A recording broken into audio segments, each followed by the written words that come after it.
ये एक्शन जरा एक बार फिर से समझाइए कि ये हुआ क्या है वेदांता में मामला, और कैसे कर लिया आपने इस प्रेडिक्शन को इतना एक्यूरेट?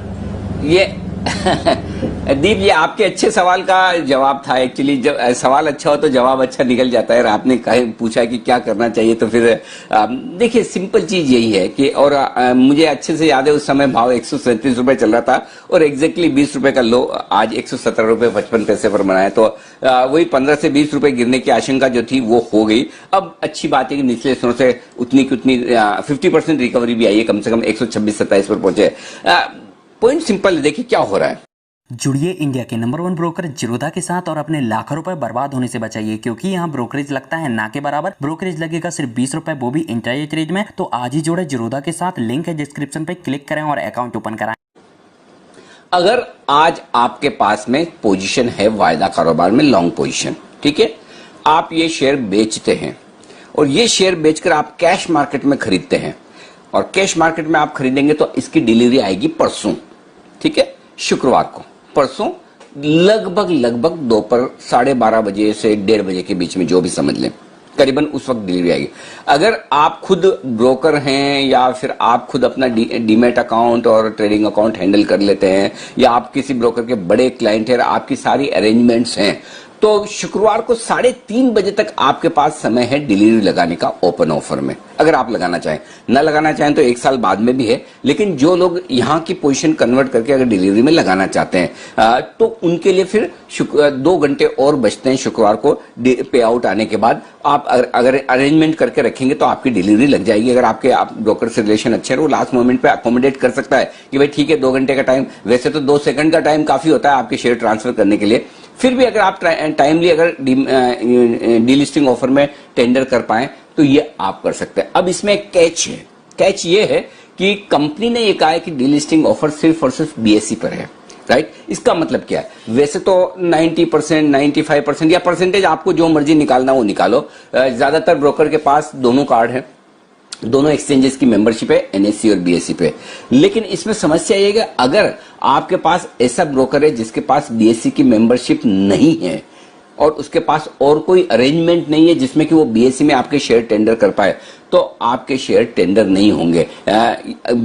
जहां भी आपको जैसे भी अपना शेयर टेंडर करना है तो वो आपको बीएसई पर करना जरूरी है। अब इसका दूसरा सोल्यूशन क्या है? दूसरा सोल्यूशन ये कि आपकी परसों डिलीवरी आ भी गई, आपने शेयर टेंडर नहीं किए तो भी कोई बात नहीं, आपको बीएसई वाला ब्रोकर नहीं मिला तो भी कोई बात नहीं, क्योंकि अगर ओपन ऑफर सक्सेसफुल होगा तो फिर आपके पास पूरा 1 साल का टाइम है। फिर आप ऑफलाइन भी दे सकते हो, 2 महीने में पैसे आ जाएंगे। और अगर डीलिस्टिंग ऑफर तय हुआ तो फिर उसकी प्राइस भी निकल कर आ जाएगी, और वो प्राइस जो भी होगी इसके आसपास पहुंच जाएगा। मसलन 150 रुपए समझिए डीलिस्टिंग प्राइस आती है, तो 147, 146, 48 रुपए भाव ऑलरेडी आपका स्क्रीन पर हो जाएगा, तो आप बाद में वहां भी बेच सकते हैं। तो ऐसा कोई डर नहीं कि आपने आज डिलीवरी ले ली तो आपकी डिलीवरी अटक जाएगी। लेकिन पॉइंट्स पूरा घुमा फिराकर दीप इसी बात पर है कि डीलिस्टिंग होगी या नहीं होगी। अब होगी या नहीं होगी में 2 चीजें।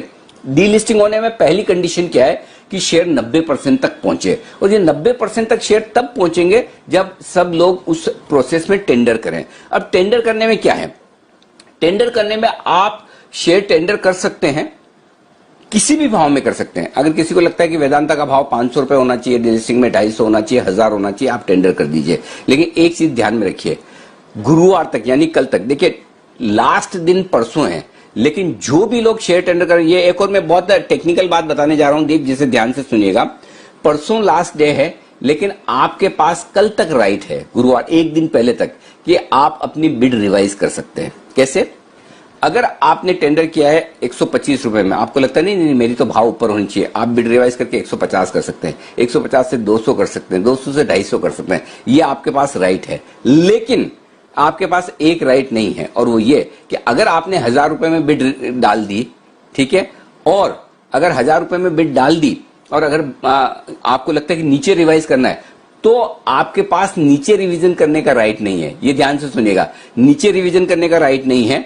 आपके शेयर गिने जरूर जाएंगे 90% में, लेकिन अगर समझिए कि बुक्स 250 रुपए पे ही बन गई, 250 रुपए पे ही 90% आ गए, तो आपके शेयर, अगर आपने 250 के ऊपर बिड किया तो आप क्वालिफाई नहीं होंगे। फिर भी चिंता की बात नहीं, कोई बात नहीं, क्वालिफाई नहीं होंगे तो क्या होगा, शेयर आपके पास वापस आ जाएंगे। वापस जब आ जाएंगे तो आप मार्केट में बेच दीजिएगा या फिर कंपनी को 1 साल तक दे दीजिएगा, तो कोई चिंता की बात नहीं। आपको जिस प्राइस में आपको बिड करना है आप कर सकते हैं। लेकिन इसमें एक कैच और भी है, और वो ये है कि इन केस रिवाइज ऑफर आता है कंपनी की तरफ से, जिसकी पूरी संभावना है इस केस में कि जब अगर 90% शेयर आ गए तो जाहिर सी बात है कि कुछ अलग प्राइस निकल कर आएगी। कंपनी अपनी तरफ से एक काउंटर बिड देगी और वो कंपनी अपनी प्राइस देगी, जो कि हो सकता है 145 हो, 140 हो, 150 हो या XYZ कोई भी प्राइस हो। वो कंपनी कहेगी हम चाहते हैं भाई कि हम 150 रुपए में डीलिस्ट करवाना चाहते हैं। अब 150 में किस किस को इंटरेस्ट है, जिन लोगों को 150 में देना है वो दे दें, जिन लोगों ने पहले ऑफर में बिड नहीं किया वो भी बाद वाले ऑफर में बिड कर सकते हैं 150 में। तो आपके पास सेकंड वाले ऑफर में बिड करने का राइट है। अगर आपने पहले वाले में आपने बिड किया और आपको लगता नहीं 150 की प्राइस बहुत कम है, मैं तो 1 साल इंतजार करूंगा, इसके बीच में अगर हिंदुस्तान जिंक या वेदांता ने एक बड़ा डिविडेंड दे दिया, वो डिविडेंड इनडायरेक्टली डायरेक्टली मेरे पास आएगा, तो मुझे तो कोई जल्दी नहीं है ऑफर में देने की, तो आप रिवाइज बिड में भी मत डालिए, आराम से आपकी जब मर्जी हो, 1 साल का टाइम है, जब मर्जी हो तब कंपनी को दे दीजिए। तो ढेर सारे ऑप्शन खुले हुए हैं आपके लिए वेदांता में डीलिस्टिंग में पार्टिसिपेट करने के लिए। मैं फिर से आपसे रिक्वेस्ट करूंगा, चाहे तो इस वीडियो को एक बार फिर से सुन लें, मैं इसको YouTube पे और हमारे ट्विटर हैंडल पे डलवा लेता हूं, क्योंकि कुछ टेक्निकल चीजें हैं जो आप बिड करते वक्त आपको ध्यान में रखना बहुत बहुत जरूरी है। रहा सवाल शेयर प्राइस का, ये इट्स एनीबडीज गेस कि डीलिस्टिंग ऑफर 90% तक पहुंचेगा, नहीं पहुंचेगा, पहुंचेगा तो प्राइस क्या आएगी। तो पहली कंडीशन तो 90% तक पहुंचे। क्या 90% तक पहुंच सकता है? उसका जवाब है हाँ, 90% तक पहुंचने में शायद दिक्कत नहीं आनी चाहिए। क्यों? क्योंकि सारे बड़े इन्वेस्टर्स जो 35% स्टेक जिन लोगों के पास में है, इंस्टीट्यूशन, वो सब बिड तो करेंगे, LIC भी बिड करेगा, बिड तो पक्का करेगा। तो पहली कंडीशन जो 90% पहुंचने की, वो तो मोस्टली हो जानी चाहिए।